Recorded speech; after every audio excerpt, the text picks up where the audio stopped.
que les Israéliens, qu'ils soient francophones ou pas, sont très intéressés à connaître l'histoire de leur pays et à toucher les problèmes de l'heure, d'aujourd'hui, pas seulement de 1948 et du discours palestinien sur les réfugiés, mais au-delà de ça, on peut aussi parler de ce qui s'est passé en mai dernier. On peut parler de l'actualité. Coup de pouce, découvrez le savoir-faire et les idées des entrepreneurs Olim. Et nous avons le plaisir d'accueillir tout de suite Michaël Ilouz. Vous ne le connaissez peut-être pas et pourtant il a été producteur au bureau de TF1 pendant près de 30 ans, journaliste, on va dire journaliste un jour, journaliste toujours, mais aujourd'hui il est devenu guide. La situation sanitaire aidant, voilà, et on va profiter de ce moment pour parler un peu de ce qu'il fait en tant que guide et de sa spécificité. Michaël, bonjour. Bonjour. Alors, ravi de te retrouver. C'est un grand changement quand même. C'est un grand changement, mais pas tout à fait. Pendant 30 ans, effectivement, j'ai travaillé au bureau de TF1 à Jérusalem. J'étais journaliste et j'ai fait l'intérim de Libération. J'étais le premier correspondant de Canal+ et de e-Télévision, l'ancêtre de CNews. Et le métier de journaliste, en fin de compte, c'est de transmettre des informations et de les rendre intéressantes.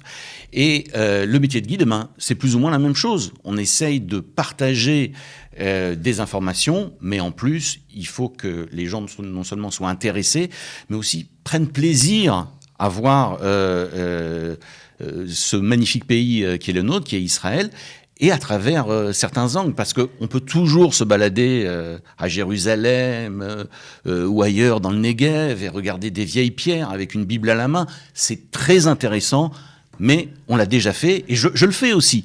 Mais il y a peut-être d'autres angles, d'autres choses à explorer, et des énormes non-dits qu'il faut aborder à un moment ou à un autre. C'était une évidence pour toi, après cette première carrière qui s'est arrêtée, de te plonger dans celle de guide ? Ça n'a pas été évident parce que je connaissais pas très bien ce métier.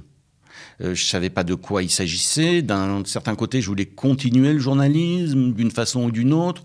De l'autre côté, je voulais essayer autre chose. Mais ce qu'il y a de vraiment pour moi, ce qui me parle dans le métier de guide, c'est d'aller en profondeur. C'est-à-dire qu'un sujet de télévision, c'est 1 minute 15, c'est quelques centaines de mots, et c'est pas comme ça on peut comprendre une situation. Je suis désolé pour les gens qui consomment la télévision à haute dose. On a plus d'informations en lisant la presse ou éventuellement en écoutant la radio, mais c'est toujours assez superficiel. Et si on veut rentrer dans la profondeur d'un problème ou d'une question et l'aborder dans toute cette diversité, il faut aller sur place, il faut voir les lieux et il faut donner du temps au temps pour pouvoir expliquer ce qu'on voit. Alors, on sent quand même le fait que, en général, le Moyen-Orient, ça, tu le sais très bien, c'est ce qu'on raconte dans les rédactions, on n'y comprend rien, c'est trop compliqué, etc. Mais toi, on sent que tu as relevé ce challenge et c'est ce qui te tient à cœur d'expliquer justement ce Moyen-Orient compliqué, complexe. Voilà, alors le Moyen-Orient compliqué, c'est la fameuse phrase de Gaulle qui quitte la France pour aller au Liban. Il a dit « J'allais vers cet Orient compliqué avec des idées simples ». Je pense qu'on peut faire exactement le contraire. On peut aller vers cet Orient qui est très simple avec des idées compliquées. C'est-à-dire exprimer la diversité, la complexité de ce qu'on l'on voit, et ce qui se conçoit bien s'énonce clairement, et ce n'était pas si difficile que ça. Alors, depuis peu, on peut avoir accès à des archives qui jusqu'à présent étaient fermées. Et toi, c'est quelque chose qui t'a beaucoup motivé pour aller plus en profondeur sur des sujets qui te tiennent à cœur et qui, en général, les guides, c'est pas trop leur truc. Toi, tu n'as pas peur de parler de sujets géopolitiques ? Absolument. Je crois que la géopolitique, c'est quelque chose qui intéresse tout le monde de facto, puisqu'on est tous des consommateurs d'informations. Et on entend tous parler de nombreuses questions, la question des réfugiés palestiniens par exemple, et la question des réfugiés juifs aussi, après 1948 ou dans les années 50, qui vont quitter les pays arabes et venir ici. Ce qui se passe en 1948, les conditions dans lesquelles les Palestiniens sont partis, ou ont été chassés dans le cadre de combats, l'arrivée des réfugiés juifs qui, eux aussi, ont été chassés des pays arabes dans lesquels ils vivaient. Et tout ça sont des questions que de nombreuses personnes en Israël essayent de ne pas aborder comme s'il On y met avait... sous le tapis tout ça. C'est un peu, parfois, ça fait un peu penser à la guerre d'Algérie. Absolument, en mais... France, on disait les événements, on nommait pas, on raconte pas, on rentre pas dans les détails. Et puis là, les questions qui fâchent, qui touchent notre légitimité à être sur cette terre en tant que peuple juif, il y a des questions qu'on élude. Ça dépend qui on, mais effectivement, ça dépend, je suis d'accord avec toi, en Cathy. général. C'est comme s'il y avait un crime ancestral, un cadavre dans le placard, quelque chose dont on a honte. Eh bien, je ne pense pas qu'il faille avoir honte de quoi que ce soit, et autant expliquer les choses. Et on peut expliquer les choses en allant voir in situ, sur les lieux mêmes où les Arabes ont vécu, où les Israéliens sont venus par la suite. Et les choses sont assez claires. Tu l'as dit, Cathy, il y a des documents qui ont été libérés depuis la fin des années 80 et qui ont donné lieu notamment à des explications par ce qu'on a appelé les nouveaux historiens, au premier titre Benny Morris, qui a écrit de nombreux livres où il revisite l'historiographie classique du sionisme de 1948 et 1967 sur une base scientifique, et on remarque qu'en fin de compte, la vérité est toujours révolutionnaire, comme disait le Kamalan Lénine, et il faut le dire. Si c'est vrai, on peut le dire, et en fin de compte, en tant que juif, en tant qu'israélien, en tant que sioniste, on n'a pas à rougir. Alors, est-ce qu'il y a une demande? Parce que quand même, se reconvertir en tant que guide en plein corona, c'était un petit peu une folie, non? Écoutez, moi, je suis mu par cet amour de ce que je suis en train de faire en ce moment. Et je sais qu'il y a beaucoup de guides qui se plaignent du manque de travail, il n'y a pas de touristes, etc. Mais dans mon cas, je rencontre beaucoup de gens. Je partage ce que j'espère être mon enthousiasme avec tous les gens qui viennent m'écouter, et ça marche, quoi. Il y a beaucoup de gens qui sont intéressés à ça. Je crois que il faut changer de disque et il faut proposer aux gens ce qui les intéresse. Aux locaux, ça veut dire aux Israéliens qui sont là, puisqu'on peut plus Absolument. voyager. Donc Mais je crois que les Israéliens, qu'ils soient francophones ou pas, sont très intéressés à connaître l'histoire de leur pays et à toucher les problèmes d'aujourd'hui, pas seulement de 1948 et du discours palestinien sur les réfugiés. Il faut d'abord le comprendre, ensuite essayer de voir dans quelle mesure il correspond aux faits historiques, mais au-delà de ça, on peut aussi parler de ce qui s'est passé en mai dernier. On peut parler de l'actualité. À Lod. À Lod, absolument. Par exemple. À Lod. Alors, quoi, ça veut dire que tu organises des petites visites, on va dire, des visites carrément à Lod, et tu parles aux habitants, tu présentes les habitants à ceux que tu accompagnes? Absolument, absolument. C'est toujours, je mets toujours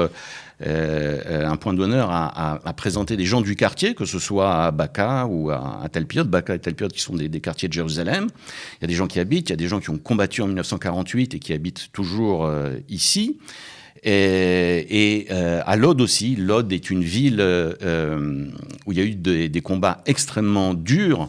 Des images à faire vraiment peur, quoi. Des images, oui, des images qui font peur. Notamment, il y a eu un départ massif de la population arabe à cause des combats, et ça a été un des points essentiels du discours palestinien sur le sort des réfugiés. Il faut comprendre dans quelles circonstances cette population a quitté la ville.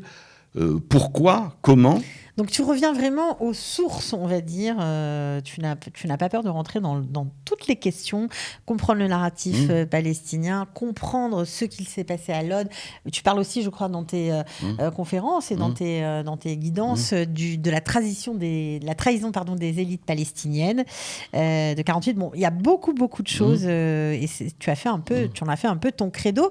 Donc il y a une demande des Israéliens aujourd'hui de mieux comprendre où on vit. Absolument, parce que on peut toujours présenter la réalité israélienne comme une réalité carte postale. Hein, vous allez à Tel Aviv, c'est Rio de Janeiro sur la Méditerranée, avec ce front de mer et ce sable jaune. Et des tours à la Singapour, un peu. Voilà, exactement. Alors, pourquoi pas, hein, c'est très intéressant. On peut parler d'une histoire rêvée Et ça fait partie de la réalité aussi. Il y a un rêve qui effectivement qui est devenu réalité. Le rêve sioniste sur les rives de la mer Méditerranée, c'est une réalité. Mais il n'y a pas que ça. Et on a besoin aujourd'hui, tu crois, de mettre en perspective l'histoire, de regarder derrière nous pour... Cathy, moi je crois qu'on n'a pas fini de vivre cette histoire-là. Je ne pense pas que 1948 est totalement derrière nous. Je ne pense pas que 1967 soit complètement derrière nous. Je pense que ce qui s'est passé en mai dernier dans la bande de Gaza, et on sait qu'à intervalles réguliers, il y a des opérations militaires israéliennes. En ce moment même, peut-être que des avions israéliens sont en opération en Syrie. C'est-à-dire, on ne vit pas dans La La Land, on ne vit pas à Disneyland. Non. Et donc, autant mettre les choses sur la table et parler de la réalité. Il ne faut pas en avoir peur, puisque c'est ce qu'on vit. En mettant de côté les clivages politiques gauche-droite, en essayant d'être objectif et de raconter les faits tels qu'ils sont ou tels qu'ils ont été. Si c'est possible dans notre histoire. Alors, moi je ne mets pas de côté les clivages politiques. Moi, ce que je dis toujours aux gens avec lesquels je me balade dans ces quartiers-là, c'est j'espère que les gens de droite seront encore plus de droite et j'espère que les gens de gauche seront encore plus de gauche. Mais le point qui m'importe, c'est d'amener des faits. Et sur la base des faits de cette réalité, c'est-à-dire qui est étayée par les recherches de Benny Morris, de Harry Shavit, de Ephraim Crash. Mais tu as passé aussi du temps dans les archives de Tzahal, du Palmar, dans les archives britanniques de l'époque. Donc vraiment, tu as investi beaucoup de poids là-dedans, quoi. Alors, c'est intéressant parce que vous savez, c'est une des grosses différences on dit toujours ça, la différence entre Jérusalem et Tel Aviv. Quand on creuse sous Jérusalem, on va trouver de l'histoire, Quand on creuse à Tel Aviv, on va trouver du sable. Eh bien, c'est la même chose dans les archives. Quand on creuse, on trouve toujours des choses surprenantes, intéressantes, parfois qui remettent en cause la façon qu'on avait de voir la réalité des quartiers où on habite. Par exemple, le quartier où j'habite à Jérusalem, Baka. On sait que Baka, c'était complètement arabe, quoi. Absolument, c'est un quartier arabe. C'était un quartier qui, comme Katamon d'ailleurs, était un quartier d'une élite arabe, musulmane, avec une forte communauté chrétienne, une élite économique, mais une élite aussi socioculturelle, une élite intellectuelle. C'est des gens qui avaient un bagage qui était beaucoup plus fort que la majorité des habitants de Jérusalem.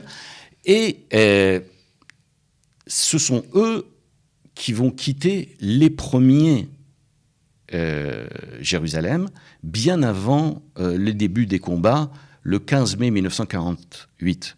À partir du 29 novembre 1947, ils sont déjà partis. Alors ils commencent à partir et ils vont partir de plus en plus. Maintenant, prenons l'exemple d'un médecin arabe qui s'en va. Ce médecin arabe s'en va, ses collaborateurs ne sont plus là, il va fermer son cabinet, ses patients n'ont plus de médecin, et ça va créer une situation d'instabilité. Lorsque le commun des mortels... Si eux s'en vont, alors c'est peut-être ce qu'il faut faire, quoi. Alors, tu vas voir ce qu'il faut faire. Et on parle de là, une fois de plus, je précise, un an avant l'indépendance. Pratiquement un an avant l'indépendance et avant la déclaration de guerre. C'est-à-dire qu'il y a des opérations militaires, des opérations terroristes qui sont commises par les Palestiniens contre les Juifs, contre le Yishuv, et pendant toute cette période-là, du 29 novembre 1947 jusqu'au 15 mai 1948, le Yishuv est pratiquement pendant toute la période en position de défense. C'est-à-dire, il y a une série d'attentats et de retraits du Yishuv, et Ben Gurion ne sait pas comment faire. Jusqu'en avril 1948, où là, Ben Gurion commence à reprendre les choses en main. Alors, évidemment, on ne va pas raconter toute l'histoire du quartier parce qu'on n'a pas le temps pour ça, mais bon, en tout cas, vous nous avez mis l'eau à la bouche, ça c'est clair. Enfin, tu nous as mis, avec moi c'est vous, vous avez l'habitude. En tout cas, si on a envie d'organiser pourquoi pas une visite d'un des quartiers, même pourquoi pas de Lod ou d'autres quartiers chargés d'histoire, on peut le faire en te téléphonant. Oui. Alors, je vais donner ton numéro, 050 533 56 56 79, 050 533 56 79. Ah, et puis j'ai aussi une visite de l'Aude qui est prévue le dimanche 6 février.